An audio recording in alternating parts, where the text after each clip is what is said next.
Hola amigas y amigos amantes de los perfumes, bienvenidos una vez más. Pues hoy, después de escuchar a mucha gente hablar de la nota por excelencia en la última década en Occidente, lo que es el oud, pues al final me he decidido hacer un vídeo sobre el tema. Se me ha hecho un poquito larguillo, pero he resumido todo lo que he podido, pero os aseguro que el contenido es muy interesante. Así que sin más demora, adelante.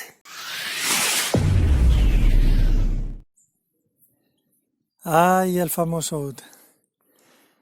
Bueno, pues esa nota tan deseada últimamente y tan valorada en el mundo occidental desde la última década, pero que en Oriente lleva siglos y algunos dicen que hasta milenios. Pero por aquí todavía es algo un tanto misterioso. Y claro, hay parte que conoce todo el mundo y parte que no conoce todo el mundo sobre el mundillo del luto. Así que aquí, muy resumidamente, vamos a dar una ligerísima idea sobre lo que es el oud. Bueno, pues vamos a empezar por la parte que muchos conocen ya, que el oud proviene de un árbol, dependiendo del país tiene un nombre u otro. Aquí se conoce generalmente por el árbol del agar, pero bueno, tiene muchos nombres. Pues ese árbol, cuando se le produce alguna herida de forma natural, como por una tormenta o por lo que sea, o porque se rompa algo y le caiga encima, lo que sea, pues por ahí le empiezan a entrar unos hongos, bacterias, y entonces el árbol suelta una sustancia de autodefensa. Entonces empieza una lucha entre los dos elementos, el intruso y el propio. Y de ahí se conforma el oud. De ahí se produce el oud. Esa zona de lucha es la parte que es el oud, que no es como piensa mucha gente que se cree que es como un pino o lo que sea, que todo el árbol es igual. No, es solo la parte afectada, es la que es el oud. El resto del árbol, del tronco del árbol, no sirve absolutamente para nada. Bueno, sirve como cualquier otra madera. Entonces, esta parte de aquí, que es el centro, ese es el oud. Y es más conocido con el nombre de oud, precisamente porque es el nombre en árabe, que significa madera. ¿Pero por qué se conoce más por ese nombre? Pues simplemente porque el mundo árabe es quien más lo explotó y quien más lo ha utilizado en el mundo de la perfumería. ¿Y todo el oud huele igual? Pues no. ¿De qué depende? Pues depende del país, de la zona, de, de, de todo, del árbol, de todo, depende de todo, de la parte del árbol, de la parte del oud. Y que se conozca, hay 16 especies. De las más famosas, pues hay 7 u 8. El mejor es uno que ya está extinguido, que es el Calacas, y ese procede de una zona en la India que se llama Calac. Y el nombre científico, digamos, sería Canam. Luego está el Kayara, el Sasura, luego Krasna, Manavan, Vilaria y Malasnsis. Esos son los más conocidos. La lucha de la que hemos hablado, con la que se forma el oud, dura mucho tiempo, o sea, dura décadas y a veces siglos. Cuanto más longevo sea el árbol, de mayor calidad es el ud. Y el ud, bueno, para empezar, vamos a ver, en este mundillo es un mundo aparte. Lo que mucha gente no sabe es que existen doctorados en el tema del ud. O sea, doctorado, tesis doctorales, solo sobre el ud. Y en ese mundillo hay investigadores que se han tirado 20, 30 años estudiando el ud y viajando de una zona a otra y haciendo mucho trabajo sobre ese tema. Es una pasión realmente y tiene sus fans, es un mundo, ya os digo, es un mundo apasionante. Bueno, vamos a ir quemando etapas para no alargar esto demasiado. Entonces, los árboles naturales de ud en la actualidad o está restringida la tala, muy limitada, o está directamente prohibida, como en muchos países. Está prohibida, por ejemplo, en Camboya, Sri Lanka, Myanmar, pero si hay contrabando, o sea, que existir existe, pero legalmente está prohibido. Sin embargo, en otros sitios como Indonesia, pues se permite con unas cuotas ya determinadas. Sin embargo, lo que ahora vemos, que existe en abundancia, son plantaciones. Ya no son árboles en los bosques, sino que son plantaciones, como la piscifactoría para los peces. Entonces hay plantaciones que se dedican a plantar el árbol de agar. Y entonces, como no pueden esperar décadas y siglos, lo que hacen es provocar la infección. ¿Cómo lo hacen? Ahora en la actualidad lo que hacen es perforarlo con un taladro y hacer agujeritos para permitir la rápida entrada de los bichos para que empiece la lucha, para que el árbol suelte la autodefensa. Y esos árboles pues se suelen talar entre 20, bueno, empiezan desde los 5 o 10 años, me parece que ya empiezan a talar algunos, pero lo normal es que sean de 10, 25 años. Y los que más valiosos son, pues son los que tienen 40 años. Entonces hay plantaciones que se dedican a eso, a criar esos árboles, y a los 20 años, sí, los productos tardan un poquito, pero como va aquello de forma continua, pues siempre hay árboles que talar. Entonces, pues no se extinguen.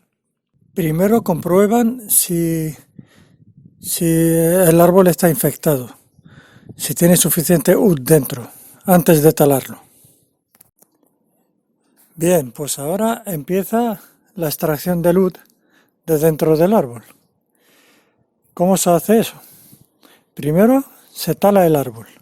Eso en las zonas que hemos dicho que son plantaciones de agar, no en los bosques. Bueno, los furtivos sí talan los árboles también en los bosques, los naturales, pero la gente del lugar normalmente solo extrae la parte del ud y deja el árbol para que obtenga otra parte y así sucesivamente y sin matar el árbol y sin talarlo. Pero bueno, estamos hablando ahora de lo que más se consume, que es el de las plantaciones. Se tala el árbol y se procede a separar lo que es la parte del ud del resto del tronco. Y eso es una operación muy delicada. Pasa por etapas. Empieza por gente menos experimentada y acaba con expertos, verdaderos expertos. Y sacan a grosso modo la parte del ud, luego empiezan a sacar. Es una operación de escultura que tienen que estar tallando hasta sacar la parte solidificada, porque hay otras partes que ya veremos, pero la solidificada, de oxidación total y ya solidificada, y esa es donde acaba nuestra historia, porque esa parte no nos incumbe para nada, porque esa parte es la que se quema para dar el olor. Y cuanto más grande sea el trozo, más caro. Y ahora hablaremos de los precios. He aquí este árbol, que probablemente sea el más caro del mundo, que está custodiado, tiene más de 200 años y ofrecieron por él 23 millones de dólares.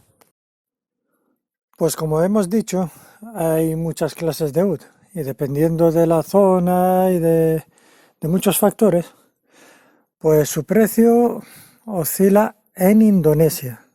No estamos hablando de aquí, ni cerca, sino en origen prácticamente. Porque, bueno, aunque sea de varios países, pero en esos países pues suele ser más barato que aquí. Pues oscila, los hay de 800 dólares el kilo, 900, 4000.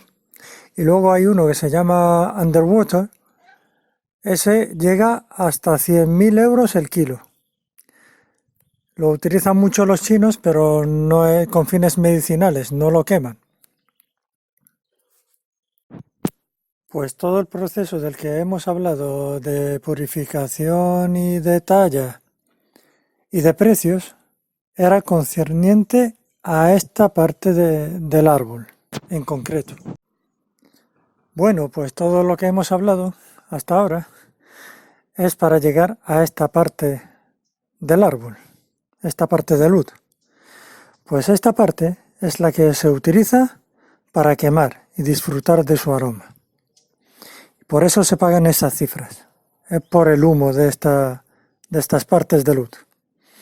Al igual que este, que es el oud de Quinam, que vale $1000 el gramo.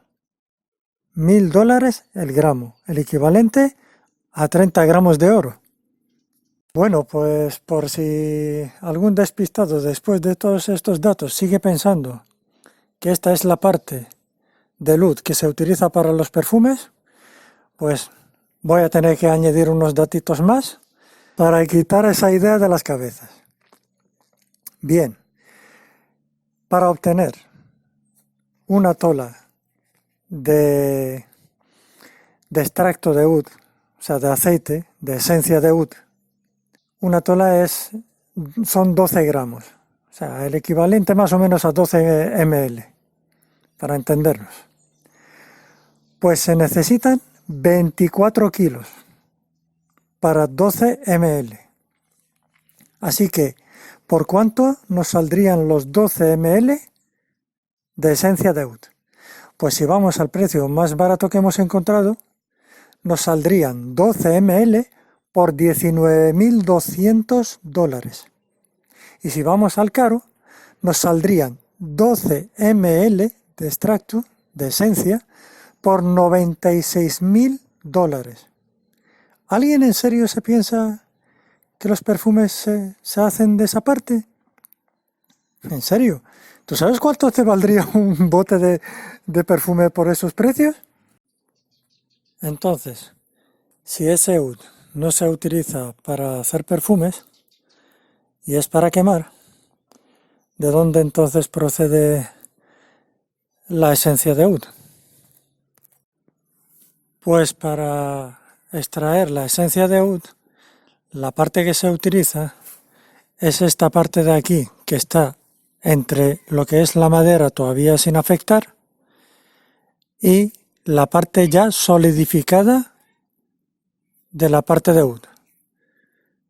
Entonces vemos que es un poco debilucha, no está solidificada del todo, está oxidada pero no está solidificada.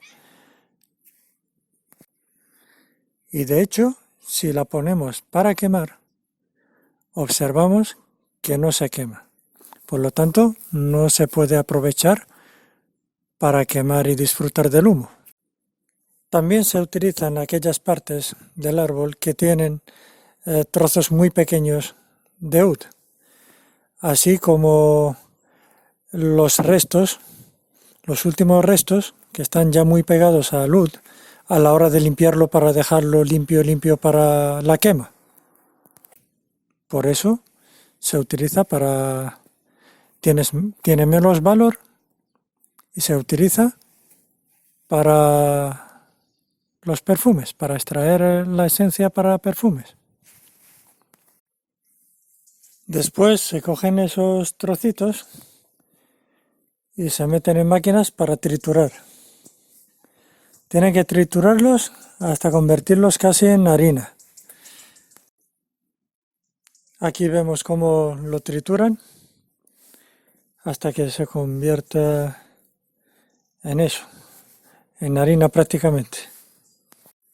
Luego ese polvo se empapa con agua y se deja fermentar. Esa operación dura un mes aproximadamente. Esa fermentación, dependiendo, pues hace que varíe el aroma del oud. Por eso ningún perfume es igual que el otro exactamente. Estamos hablando de los naturales. Hay fabricantes que maceran pues 3 días, otros una semana, otros 15 días. Cuanto más tiempo, más oscuro y más animálico se hace el oud. Y de ahí a la cocción y destilación. Hay 2 formas de hacerlo, unos lo hacen con leña y otros lo hacen con gas. Pero en realidad tampoco hay mucha diferencia, aunque dicen que los de la leña salen un poquito más ahumados, pero tampoco es una diferencia tan importante. Esto en las fábricas, en los pueblos y montañas de los países productores de origen. También hay otros sitios, como por ejemplo la fábrica de Abdus Samad al-Qurashi en Arabia, que es mucho más moderna, que lo hacen de esta forma. Como he dicho antes, esta nota de oud es muy conocida y muy utilizada en la perfumería árabe desde hace muchos siglos. Sin embargo, en Occidente no se conoció hasta la última década. Pero hay un hombre que lleva décadas, unos 30 años investigando sobre esta nota, y es el perfumista francés Henri Jacques. Pero hace relativamente poco tiempo que abrió una tienda de cara al público en Harrods. Anne-Lise, la hija de Jacques, dice que está sorprendida que cómo de repente todo el mundo descubre la belleza de este componente. Claro, porque en su familia lo conocían desde hacía décadas. Henri dice que descubrió el oud en los años 60 y dice que es una nota muy compleja y un producto muy sensible y se necesitan años para desarrollar esa sensibilidad hasta que puedas aplicar ese maravilloso componente en los perfumes occidentales. Claro, en proporciones, porque en el mundo oriental se utiliza el oud también directamente, o sea, sin más, solo oud. Pero él está hablando de introducirlo con otros componentes, con notas ya más conocidas en Occidente, de forma que complazca al público en general. Bueno, al público en general no, porque cuando sepas los precios de los perfumes de este hombre, verás que su público es bastante reducido. Pero se refiere a lo masculino, lo femenino, y dice que necesitó de 20 a 25 años para empezar a introducir en diferentes perfumes y hubo muchos fracasos por el camino. O sea, para introducir el oud en los perfumes occidentales. Bueno, y ya para que os hagáis una idea de cómo son los perfumes de este hombre, que uno de los perfumes estrella que tiene, no vamos a hablar de los demás, pero ya vamos al máximo, 15 ml cuestan 2.200 libras. O sea, el equivalente a 2.600 euros más o menos, para que nos hagamos una idea. Este hombre tan modesto se llama Khalifa Sdiri, de Omán. ¿Alguien lo conoce? Por supuesto que no.